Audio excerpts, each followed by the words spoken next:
Top of the morning, everyone. My name is Tshidi and I'm back with another video. Today's video is going to be very short and straight to the point. The focus today is the two biggest whys you'll always get. Why do you want to leave your current employer and why are you looking joining our company? Those are the two questions that you'll actually get. No matter what, you will get them either from a recruiter or from a hiring manager. Now, what is important to understand with these two questions is that this could be the one chance for you to actually be able to land that particular opportunity. The first challenge is actually understanding the first one, which says, why do you want to work for us? That's one of those important questions where some people sometimes say, but I've applied because you've advertised the job. That's not really as simple as that.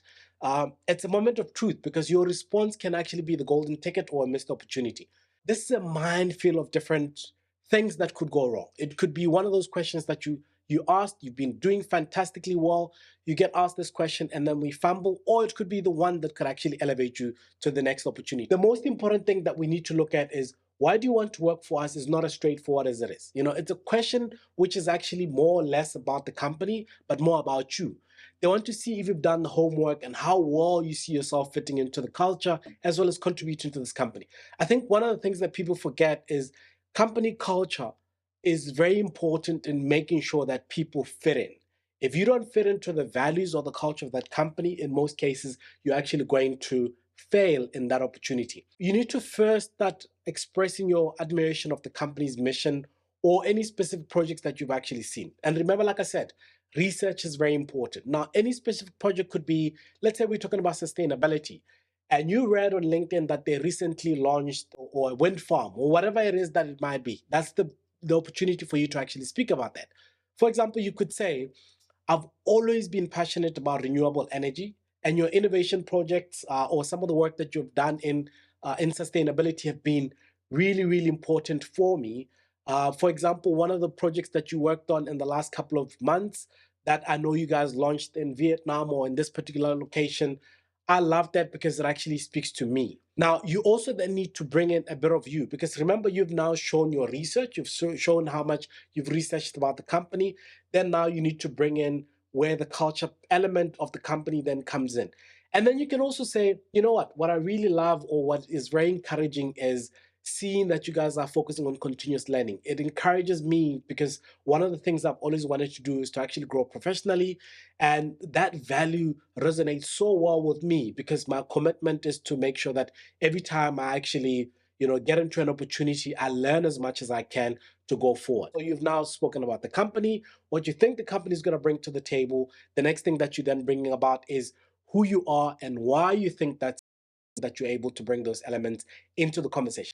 The next why is, why do you want to leave your current employer, or why did you leave your previous employer? Moving on from why do you want to leave your current employer, the question is also a minefield because it's one of those where you need to really be careful that you stay on the positive side. Focus on something that's positive.